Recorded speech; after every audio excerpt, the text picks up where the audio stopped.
Assalamualaikum warahmatullahi wabarakatuh. Perkenalkan, saya Dr. Yan Evawati, SEMM, dosen tetap pada program studi S2 Manajemen Universitas Adirajasa Reswara Sanjaya. Saat ini saya akan menyampaikan terkait mata kuliah yang saya ampu, yaitu Manajemen Strategi. Mata kuliah ini sesuai dengan peminatan dan keilmuan saya dalam bidang manajemen.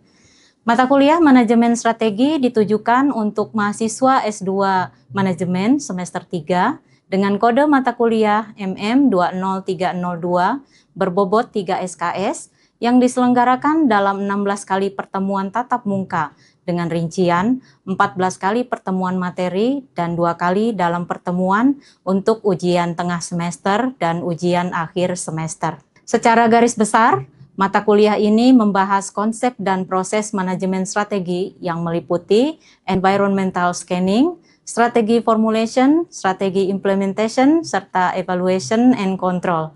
Mahasiswa diarahkan untuk mampu menganalisis lingkungan internal dan eksternal organisasi, merumuskan alternatif strategi, menyusun implementasi strategi, serta melakukan evaluasi dan pengendalian strategi.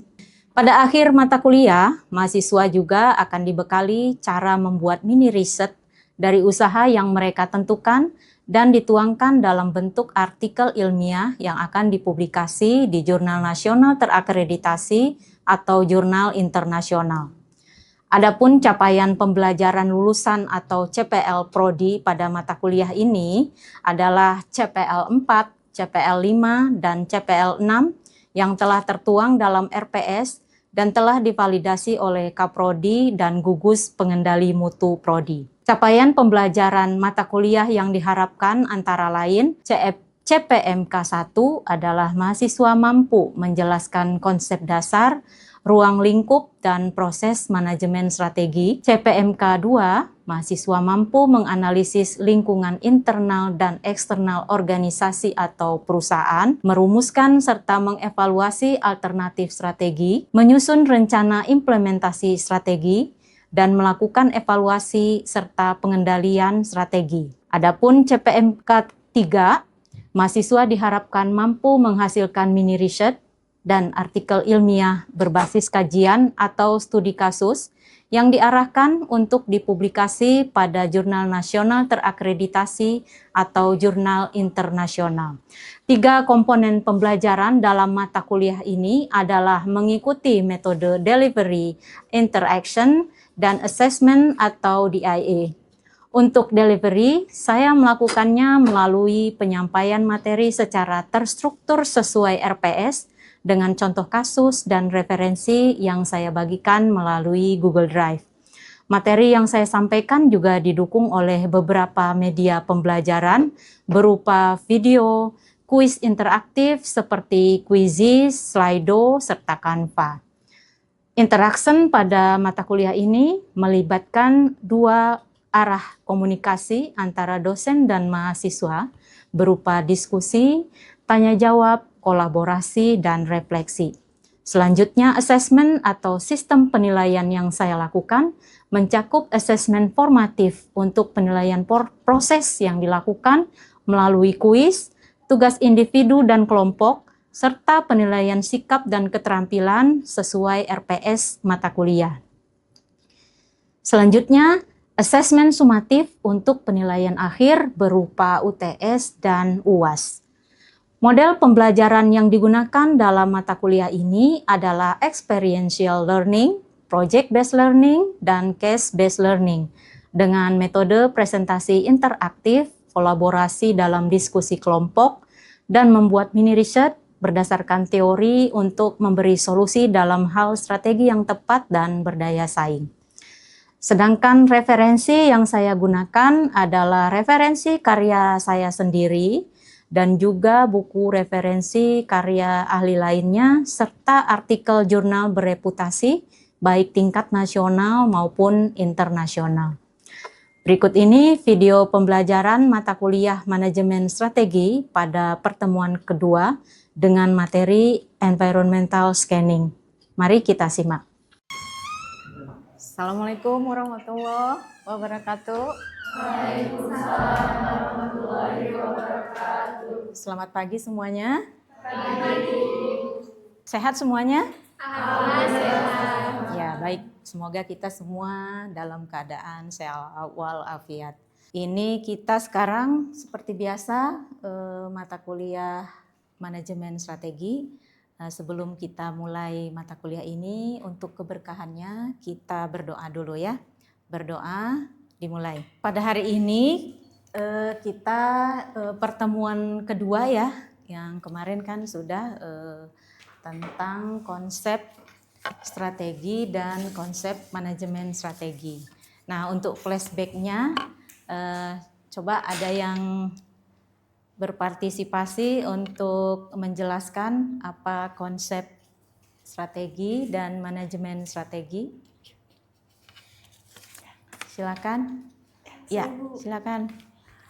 Strategi adalah cara atau rencana utama yang dipilih untuk mencapai tujuan.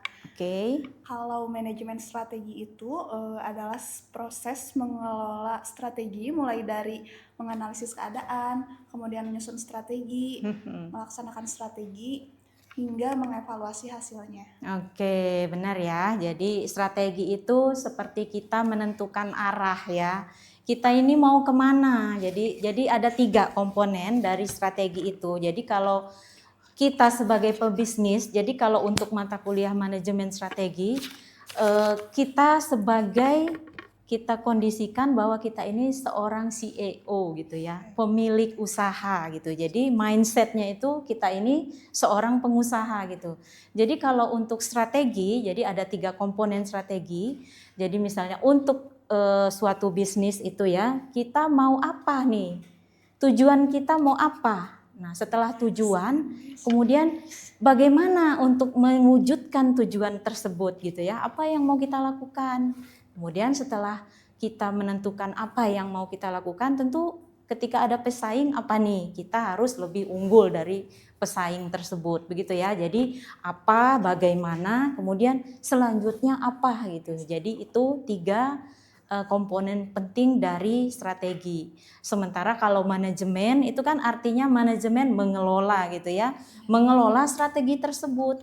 Jadi strategi tahapannya itu ya mulai dengan analisis lingkungan, kemudian kita merumuskan apa nih strategi yang mau dicapai, kemudian kita implementasikan. Setelah diimplementasikan, untuk keberhasilannya pasti kita mengevaluasinya, ini berhasil atau tidak. Kemudian kalau berhasil apa nih? Nah, jadi strategi itu apakah mau agresif, apakah defensif, atau kita kayaknya nggak sesuai nih prospeknya. Jadi apa kita mau mengganti produk baru atau kita sepertinya kita harus stop. Nah itu ya. Jadi bermacam-macam strategi.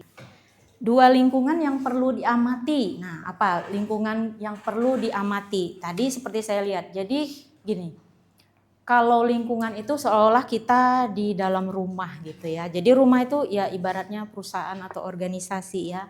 Jadi kita bisa melihat gini. Kita melihat dari dalam lingkungan ya. Kita lihat dari dalam dan kita lihat di luar. Nah, jadi lingkungan itu ada lingkungan dalam, ada lingkungan luar. Jadi lingkungan internal atau eksternal. Jadi itu yang kita lihat.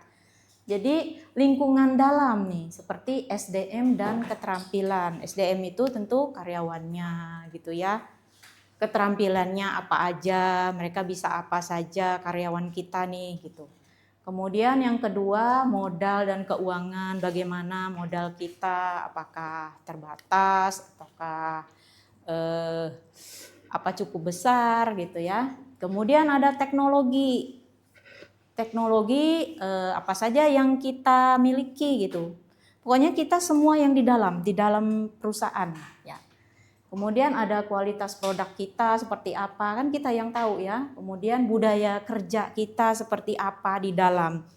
Nah, semua faktor-faktor internal ini bisa kita kendalikan kan ya. Kalau misalnya karyawannya sedikit, kita bisa tambah gitu ya. Kalau keterampilannya kurang, kita kursuskan atau kita latih gitu ya.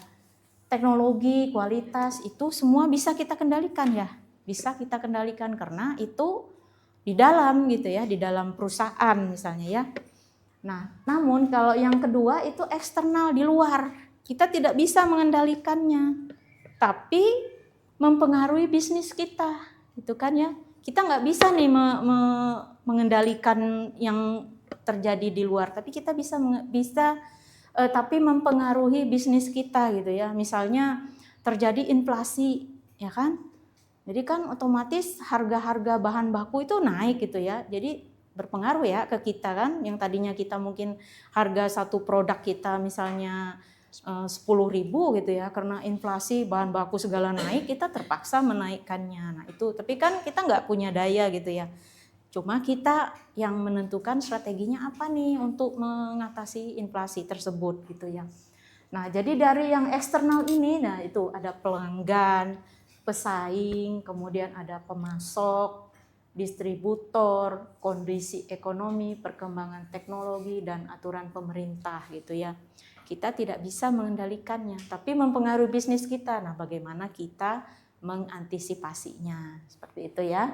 Jadi ada lingkungan internal, ada lingkungan eksternal. Nah, itu cakupan dari pengamatan lingkungan. Jadi dari sini saja kita lihat di dalamnya seperti apa. Untuk lingkungan internal ini nanti muncul apa? Kita jadi tahu apa? Kalau internal di dalam kita tahu kekuatan kita apa, kelemahan kita apa. Nah itu nanti tujuannya itu. Kita sudah tahu nih misalnya pegawai kita terbatas hanya 2, berarti itu merupakan kelemahan. Ya. Terus kalau misalnya tapi modalnya banyak nih atau besar, nah itu termasuk kelebihan atau kekuatan istilahnya ya.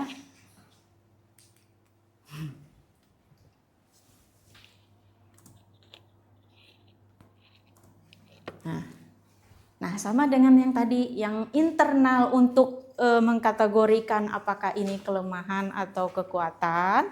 Kalau eksternal, oke. Nah gitu ya, jadi ada peluang dan ancaman. Peluang nggak kalau misalnya teknologi ini terus berkembang, peluang nggak bagi kita gitu. Atau menjadi ancaman, tergantung kitanya memandangnya seperti apa gitu.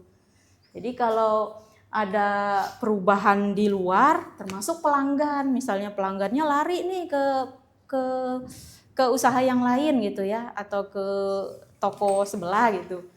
Nah itu merupakan ancaman bagi kita. Bagaimana cara mengatasinya? Nah itu ya. Jadi internal untuk mengetahui kelemahan dan kekuatan.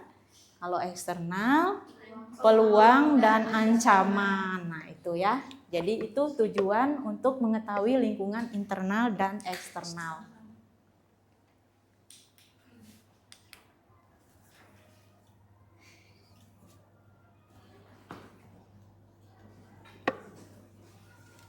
Oke, ini ada sebuah toko nih, contoh ya buat diskusi kita. Jadi kita lihat di sini ada karyawan ramah, kemudian ada pesaing baru, kemudian ada pelanggan loyalnya semakin banyak. Yang kedua ada modal terbatas. Nah, pertanyaan saya, di antara gambar ini mana yang merupakan kekuatan, kelemahan, peluang, atau ancaman? Nah, yang mana dari, coba 1, 2, 3, 4. Ya, ayah cok. Untuk yang pertama, karyawan ramah itu masuknya ke internal, di mana itu kekuatan perusahaan. Terus yang kedua itu ada modal terbatas, ya. Itu masuknya juga ke internal, karena itu adalah kekurangan perusahaan. Terus yang ketiga ada pelanggan loyal semakin banyak, itu adalah eksternal yang di mana masuk ke dalam peluang. Dan yang keempat ada pesaing baru, itu termasuknya ke eksternal karena sebagai ancaman. Oke, betul ya. Jadi ini ada ancaman dan ada peluang, kemudian ada kekuatan dan ada kelemahannya ya. Jadi ini setiap lingkungan ini pasti ada 2 kategori tersebut gitu ya. Jadi kita tinggal mengantisipasinya, strateginya seperti apa gitu ya. Oke. Kalian membuat mini edition itu nanti kita tuangkan ke dalam karya ilmiah. Jadi karya ilmiah itu nanti setelah selesai kalian submit. Nah, submit bisa ke jurnal nasional terakreditasi.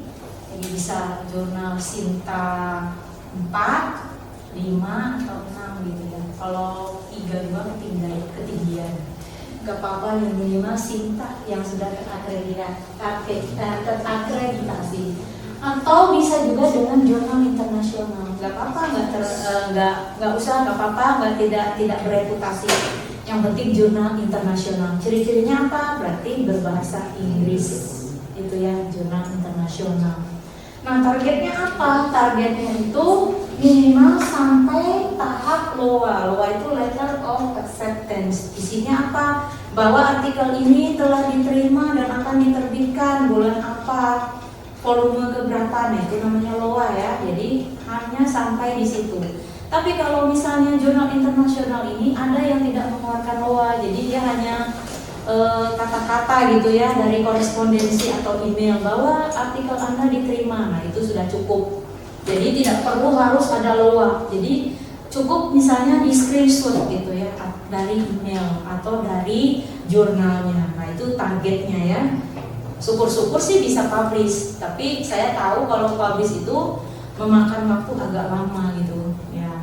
Kecuali yang fast track gitu ya. Kalau fast track atau pakai joki mungkin bisa sehari 2 hari udah terbit gitu ya. Tapi saya maunya ini berjalan normal gitu ya.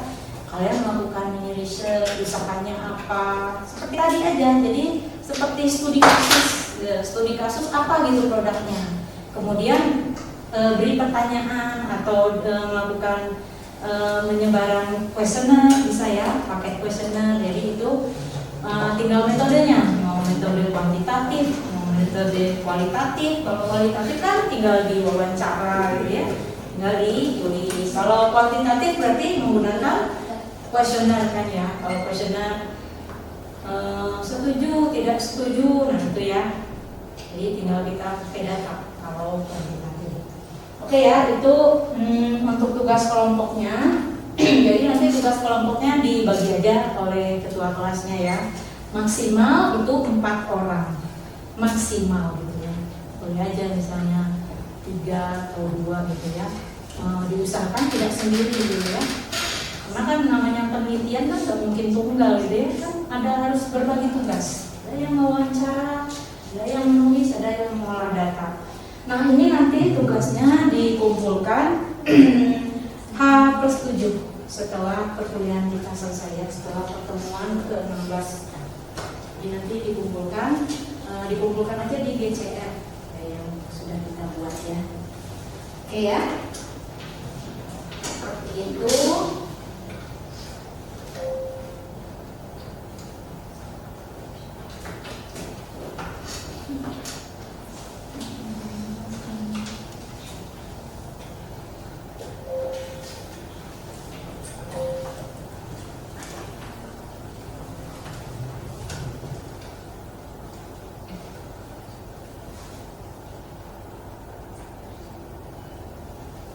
Baik, ini referensinya ya. Referensinya banyak, ini ada David. Nah, yang terakhir itu buku saya sendiri ya. Itu yang terakhir dari buku saya, Manajemen Strategi. Jadi bisa dibaca dari Google Drive yang sudah saya kirimkan ya untuk referensi-referensinya. Baik, dari sini ada yang mau didiskusikan? Ya, coba. Saya mau bertanya Bu, Ya.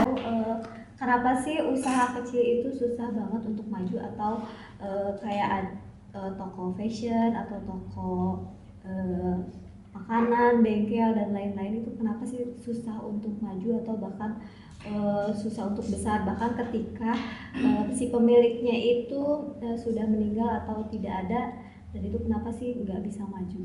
Oh gitu. Nah, ini pertanyaannya sangat bagus. Kenapa UMKM kita itu istilahnya susah naik kelas gitu ya? Nah, dari penelitian itu mengatakan bahwa ciri-ciri usaha kecil itu ya seperti tadi, teknologinya sederhana, karyawannya sedikit gitu ya.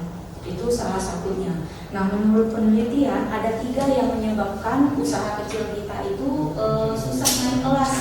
Bahkan kalau yang tadi ya dikatakan saudari Vira, ketika pemiliknya sudah meninggal gitu ya, usahanya itu cenderung turun, bahkan udah hilang mati gitu ya pemiliknya. Jadi tergantung banget gitu dengan pemiliknya. Nah, jadi ada 3 komponen ciri-ciri usaha kecil tadi. Jadi mengapa usahanya tidak mau susah naik kelas ya? Yang pertama katanya riset pasar. Nah, riset pasar itu berhubungan dengan materi kita ini. Riset pasar itu seperti tadi yang saya katakan, apa materi kita? Nah, ini tadi mengamati lingkungan gitu. Jadi dia harus melakukan riset pasar gitu. Minimal kalau misalnya UMKM itu riset kecil-kecilan gitu ya.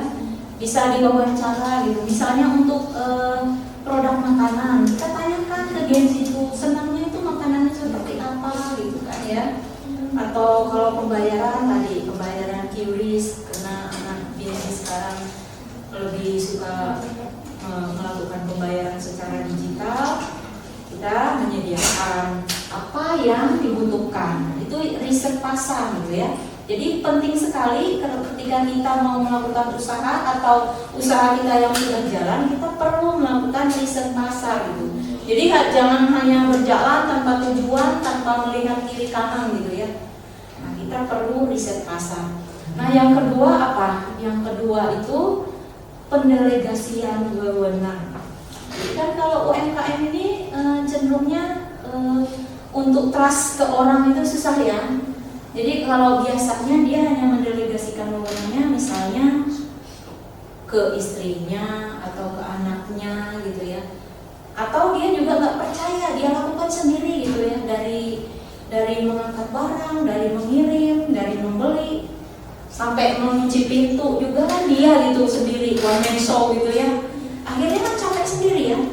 Nah, ketika yang si pemilik ini udah sakit-sakitan atau bahkan meninggal dunia ya, penerusnya itu nggak ada gitu. Makanya itu sehingga mereka dikatakan tuh susah naik kelas karena tidak ada regenerasi. Nah, istilahnya tuh tidak ada regenerasi. Jadi kan seharusnya mereka membuat misalnya toko makanan nih. Jadi dia harusnya membuat SOP gitu ya. Jadi misalnya membuat brownies yang enak, yang fenomenal, yang viral itu seperti apa, dia sudah mulai membuat SOP apa saja bahannya, komposisinya apa. Jadi ketika si pemiliknya sakit atau meninggal, penerusnya itu bisa meneruskan makanan yang viral tadi ya.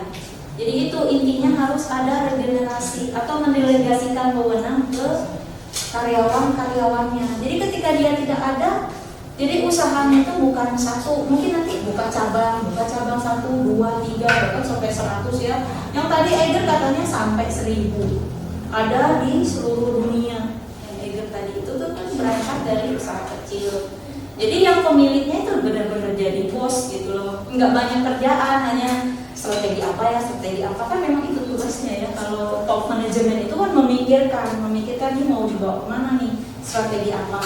Sementara teknisnya yang tadi middle management dan low management tadi, dia yang mengerjakannya. Jadi nggak capek sendiri gitu. Nah itu ya. Kemudian yang ketiga apa? Nah, ya, yang perubahan yang terjadi sekarang ya, transformasi digital. Nah jadi usaha kecil itu jangan sampai menutup mata gitu ya dengan digitalisasi. Jadi harus beradaptasi gitu. Kalau misalnya orang-orang sekarang beralih ke digitalisasi kayak tadi ya, pembayaran secara QRIS atau pesanan secara online, dia juga harus ikut ikut dengan perubahan itu gitu.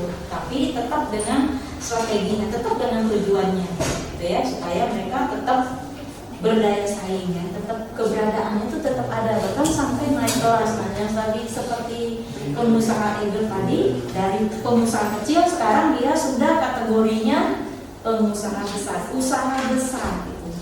Tetap bermulanya dari yang kecil, karena tadi dia sudah menerapkan yang 3 tadi, riset pasar, kemudian delegasi wewenang, yang ketiga transformasi digital. Nah itu 3 aja yang penting ya. Jadi sehingga kita bisa naik kelas yang UMKM tadi. Jadi kita sebagai mahasiswa, Anda semua sebagai mahasiswa bisa tuh memberikan edukasi lah kepada UMKM ya, ikut memberi edukasi gitu. Misalnya ke usaha makanan, Pak ini tolong misalnya packagingnya dibagusin gitu. Jadi itulah kontribusi Anda sebagai mahasiswa ya, jadi ikut gitu mengedukasi para pengusaha kecil tadi ya, supaya bisa naik kelas gitu. Jadi jangan hanya dibiarkan, kalau misalnya penjualan makanan, misalnya jorok nggak pakai sarung tangan misalnya, kita tinggal bilang gitu Pak, tolong dong pakai sarung tangan gitu ya. Jadi kan oh iya, jadi kan ada gitu edukasinya, dia pakai sarung tangan. Jadi kita kalau penjualan makanan, kalau jorok itu kan juga nggak ini ya, nggak mau membelinya gitu ya. Mereka tuh standarnya mungkin itu udah bersih katanya gitu kan, merasa sudah bersih, tapi kalau dari persepsi pelanggan, pembeli, itu nggak bersih gitu. Jadi kita tinggal kasih tahu gitu. Jadi itulah ya, ke pengusaha kecil itu kita perlu mengedukasi gitu, kita ikut gitu. Kalau misalnya untuk pengelolaan keuangannya juga kan kita bisa gitu mengedukasinya, Pak jangan hanya catat bercampur semuanya, yang rumah tangga, yang usaha gitu. Kita kan bisa mengedukasi juga, Pak coba dipisahkan, yang ini usaha, yang ini pribadi. Nah seperti itu ya.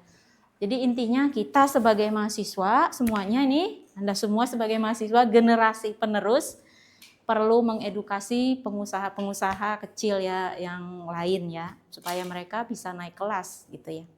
Karena memang usaha kecil itu walaupun dia kecil, tapi jumlahnya banyak gitu ya. Kan BPS itu 99% Indonesia itu usahanya masih kategori kecil. Nah jadi walaupun dia kecil, tapi dia sangat berperan gitu kan.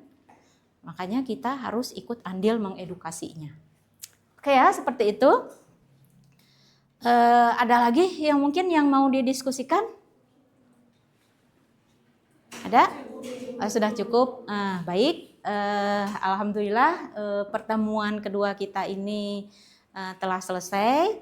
Jangan lupa untuk tugas individunya, kemudian tugas kelompok udah bisa dimulai dari sekarang ya, karena kan agak lama memang ya untuk mulai submit sampai publishnya itu kan memakan waktu. Jadi kalian harus memulai dari sekarang. Coba aja dulu dari latar belakang gitu ya, terus mengumpulkan daftar pustaka. Oke ya.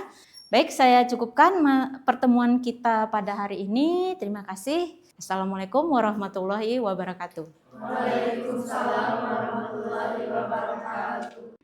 Sekian video proses pembelajaran mata kuliah Manajemen Strategi pada program studi S2 Manajemen Universitas Adi Rajasa Reswara Sanjaya. Video ini digunakan sebagai salah satu syarat penyusunan dokumen pernyataan diri dosen dalam unjuk kerja Tridharma Perguruan Tinggi atau PDD UKT-PT.